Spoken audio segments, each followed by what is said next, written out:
Welcome to the third Introduction to Geometry lecture.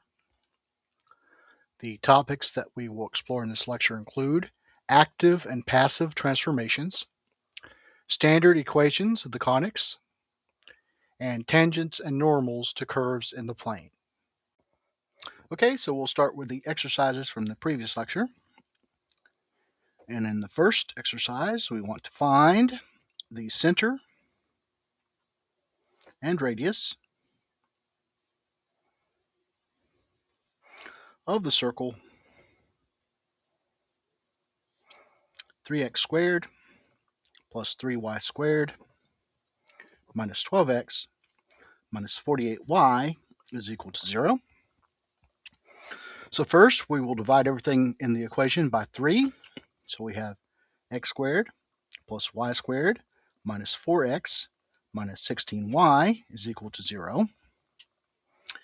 And so the center is the point with the first coordinate, negative 1/2, times the f term, which is negative 4, and negative 1/2 times the g term, which is negative 16 for the second coordinate. And so this is the point 2, 8. Now the square of the radius is 1/4 of the f term squared, so that's negative 4 squared, which is 16, plus 1/4 of the g term squared, which is negative 16 squared, or 256, minus the h term, but here the h term is 0.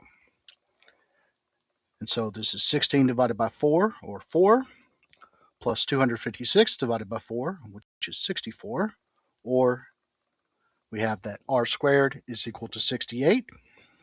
And so r is the square root of 68, which is 2 times the square root of 17. So second exercise, we have two circles. The first circle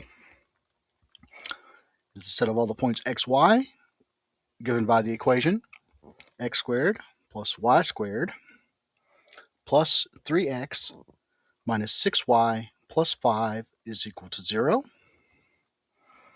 And the second circle is the set of all points x, y, given by the equation 3x squared plus 3y squared plus 4x plus y minus 15 is equal to 0. And we want to determine whether or not these two circles are orthogonal. And so first we'll calculate the sum of products f1 times f2 plus g1 times g2. f1 is 3. f2 is 4 divided by 3. g1 is negative 6. And g2 is 1 divided by 3.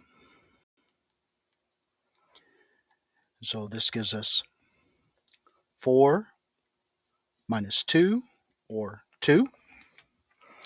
So now we calculate the product of 2 times the sum, h1 plus h2. So this is 2 times 5 plus negative 15, or minus 15, which is 2 times negative 10, or negative 20. And so we can conclude that C1 and C2 are not orthogonal.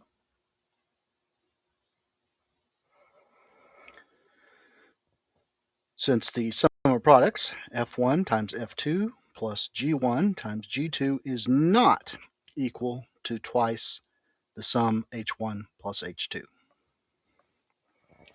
Okay, so next we'll look at a parameterization of the ellipse.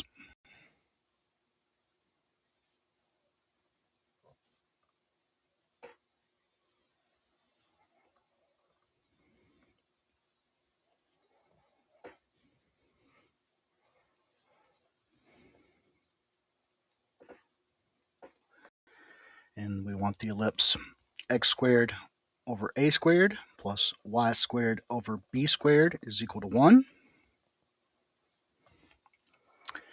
So first, notice that for every real value t, the point a times cosine of t, b times the sine of t, is on the ellipse. So let's replace x with a times cosine t. And so x squared will give us a squared cosine squared t over a squared. And we'll replace y with b sine t. And so this gives us b squared sine squared t over b squared is equal to 1. And so we have cosine squared t plus sine squared t is equal to 1. This is a trigonometric identity. And so we have 1 is equal to 1. So this point is on the ellipse for every value of t. And so a parameterization of the ellipse is given by x is equal to a times cosine t, and y is equal to b times the sine of t, where t ranges from negative pi to pi. And this restriction of t is to ensure that we only trace out the ellipse once. Now, you could also use the open interval from 0 to 2 pi, inclusive of 0, not inclusive of 2 pi. But as we will see with a restriction that we will make with polar coordinates, this is traditionally the interval that we choose for the parameter t. So let's look at the parts of an ellipse. And here we'll use the variable k to represent the eccentricity, and we'll set the eccentricity to be 0.6. So now we can define our parameter b in terms of our parameter a, and so it's a times the square root of 1 minus the eccentricity squared. And so now we can plot our ellipse, x squared divided by a squared plus y squared divided by b squared is equal to 1. So now let's plot a focus. A focus occurs at the point a times the eccentricity 0, and a directrix occurs at the line x equals a divided by the eccentricity. So notice that GeoGebra has set up the parameter a to vary from -5 to 5. And so if we allow that variation to occur, we'll see how varying that parameter a affects the focus, directrix, and shape or overall size of the ellipse.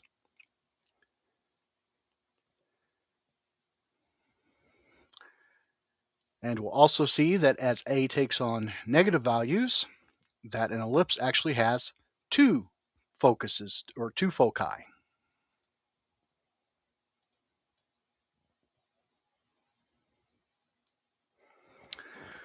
A second focus occurs at the point negative a times the eccentricity 0, and a second directrix occurs at the line x equals negative a divided by the eccentricity. Notice also that an ellipse has a center. The center is the midpoint of the line segment ending with the two foci. And so in this case, the center is the origin. Now, the line segment that is contained by the ellipse and which contains the two foci and the center is called the major axis. The line segment contained by the ellipse perpendicular to the major axis passing through the center is called the minor axis. The points of intersection of the ellipse with the major axis are called vertices. There are two of those. One occurs at A0 and another occurs at negative A0. The points of intersection of the ellipse with the minor axis are called co-vertices, and there are two of those. I'll denote those with the symbol U.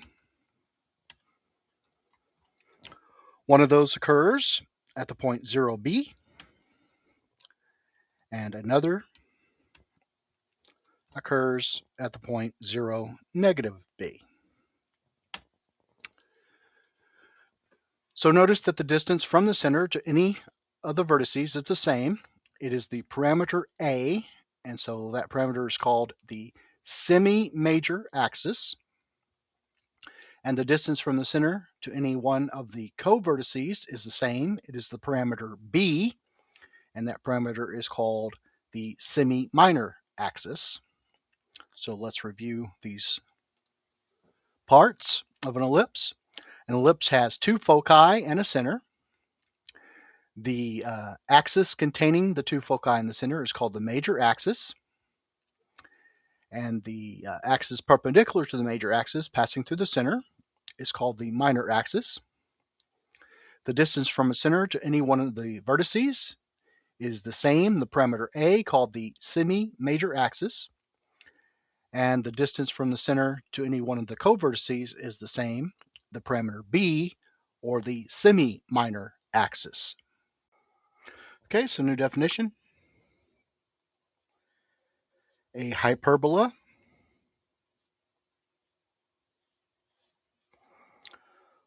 with eccentricity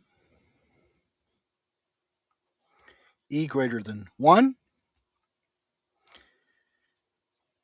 is the locus of points P in the plane whose distance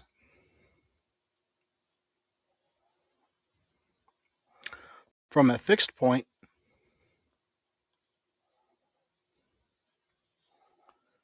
called a focus is e times their distance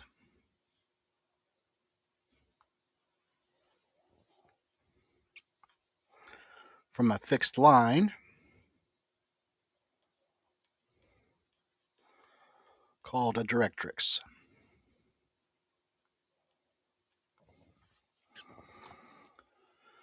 So as a theorem, we'll prove that the equation of a hyperbola with eccentricity e greater than 1, a focus at the point a times e, 0, and a directrix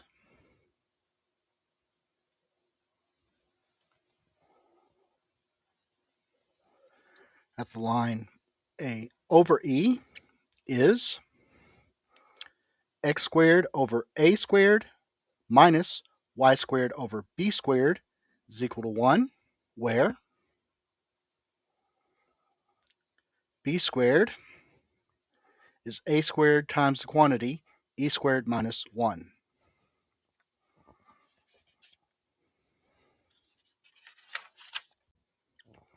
So proof.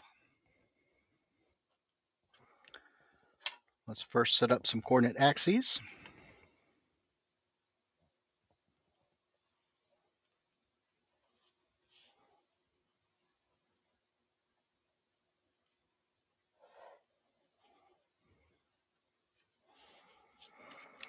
Now I'm going to choose a focus at the point A times E, 0.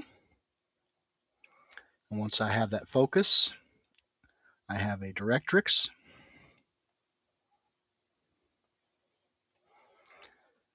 At the line, x equals A over E, or A divided by E. And I'm going to now sketch a hyperbola and choose a point on the hyperbola with coordinates x, y. Now the distance from the point P to the focus is E times the distance from the point P to the directrix, and I'll call the foot of the perpendicular to the directrix M, and that point M has the coordinates A over E, y. So now I can set up an equation. So I have the distance from P to F is E times the distance from P to M. And so I can square both sides. And I have PF squared is equal to E squared times PM squared. So on the left-hand side, I have the quantity X minus A times E squared plus Y minus 0 quantity squared is equal to E squared times the quantity X minus A over E, X minus A divided by E quantity squared. And there is no other term since we have Y minus Y quantity squared. So now let's expand.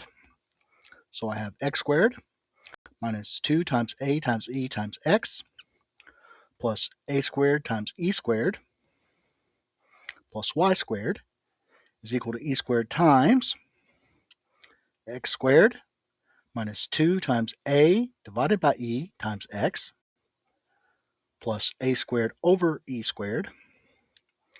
So I have X squared minus 2 times A times E times X plus A squared times E squared plus Y squared is equal to E squared times X squared minus 2 times A times E times X plus A squared. So I can eliminate negative 2 times E times X on both sides.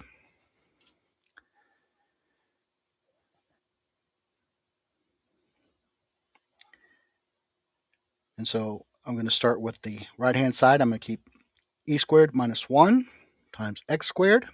I'm going to move the Y squared term over to the right. Then I'm going to move the A squared term over to the left. And so we have A squared times E squared minus A squared.